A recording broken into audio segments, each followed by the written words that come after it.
luxury of toilet paper, early American colonists reached for the next best thing: corn cobs. In fact, corn cobs made such great TP that rural Americans continued the practice into the 20th century. Hey, don't knock it till you try it. Hi, I'm Erin McCarthy, editor-in-chief of Mental Floss, and I won't be trying it, or any of the other historical hygiene hacks covered in this episode of the List Show. From porridge deodorant to pee detergent, the ways people kept clean in the past will make you hug your toiletries extra tight tonight. Let's get started.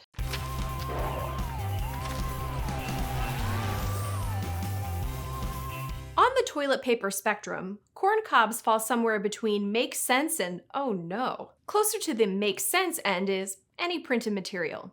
Newspapers, the Sears catalog, the Farmer's Almanac, you name it. People used to bore a hole through their Farmer's Almanac and hang it from a nail in their house or outhouse, be it for reading or for wiping. The custom became common enough that in 1919, publishers started selling it with a pre-drilled hole. Actually, they still do. Firmly in oh-no territory, on the other hand, are pottery shards. Ancient Greeks and Romans used these vaguely circular ceramic fragments, known as pessoa, to scrape their posteriors clean. It's even been suggested that some pessoa began as ostraca, broken ceramics that ancient Athenians used as writing material. If, for example, your community was deciding whether to exile a certain menace to society, you voted by inscribing the person's name on an ostracon. Side note, that's where we got the word ostracize. Repurposing these ostraca as dung scrapers is about as insulting as it gets. Meanwhile, over in ancient Egypt, people were making the most of ostrich eggs, and by that I mean they were using them in deodorant. One recipe called for some ostrich egg roasted with tortoiseshell and tamarisk gallnut.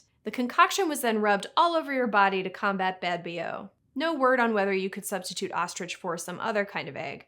I can't exactly check the comments section on the recipe. Another ancient Egyptian deodorant involved adding incense to porridge, forming it into balls, and sticking those balls in your armpits. It's vegan friendly, I'll give you that, but how did the balls stay in their pits? Inquiring minds want to know. Mostly just me. But for every off-putting ancient hygiene practice, there are countless others that don't sound so bad. Ancient Egyptians were also known to deodorize by rubbing themselves down with crushed carob pods. Carob has a nutty, cocoa-like flavor that makes it a popular chocolate substitute these days. I could think of much worse ways to smell. Perfume enjoyed popularity pretty much everywhere in ancient times, though the manufacturing processes were much less industrial than our modern ones. Take enfleurage, a method used in ancient Rome. First, you'd procure some suet, the hard fat found around the kidneys and loins of cows and sheep. Then you'd set some flower petals on top of the fat and let the scent seep in. Repeat that step with fresh petals for as long as it takes for the fat to get fully fragrant. Enfleurage was a great way to make perfume from especially fragile flowers, and it remained in use until the 20th century, when higher-tech manufacturing methods eclipsed it. According to Pliny the Elder, some of the most common scents in ancient Roman perfumes were pomegranate, cypress, and myrtle. Not to mention Acarus calamus, also known as calamus or sweet root. The Society of Scent describes calamus root as smelling like wet cake dough with a woody, leathery / suede effect. It's also been compared to the odor of a milk truck and a shoe repair shop. So just cow?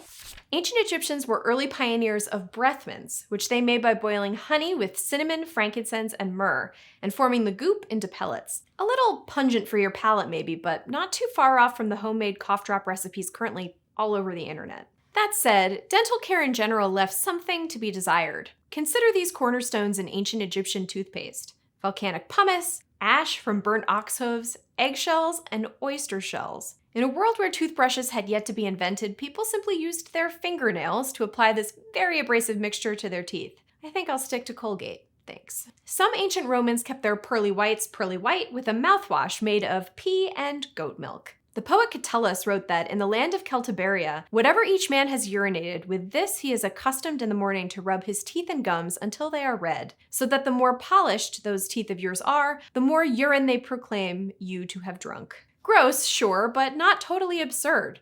The ammonia in urine is a bleaching agent. Ancient Romans also used it as laundry detergent.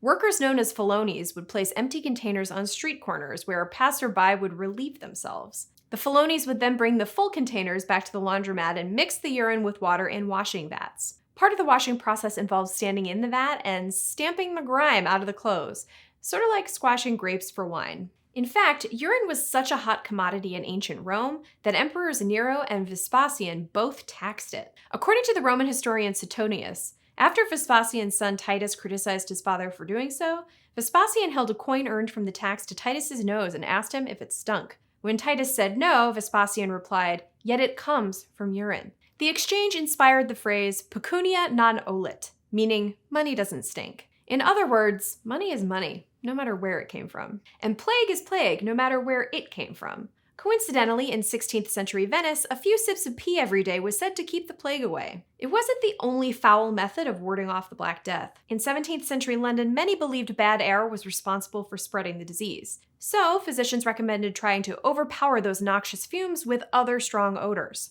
You could, for example, cohabitate with a filthy goat, or store your own farts in jars to be unleashed once the plague hit your hometown. And no, I'm not making that up. When Renaissance-era folks weren't dealing with the plague, or even when they were, lice might be wreaking havoc on their heads. But don't worry, they had killer recipes to combat the critters. Here's one, circa 1600. Take the whey that remaineth of cheese-making, and put to it a little vinegar, and drink of it certain days, and all the lice will die, and there will breed no more about you. If nothing else, it's a hell of a would-you-rather question.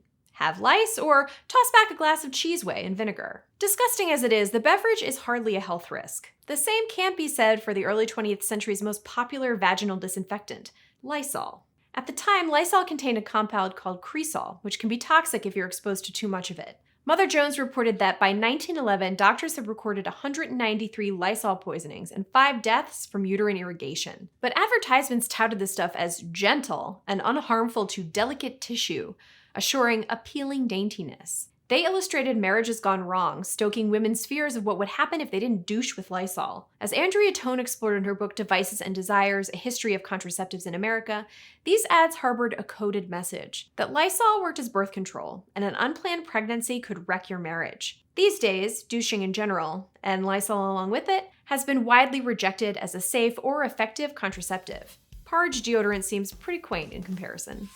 That's all of the bizarre hygiene practices we have for you today. Next time you go to brush your teeth, take a minute to appreciate modern toothpaste. Thanks for watching, and I'll see you next time.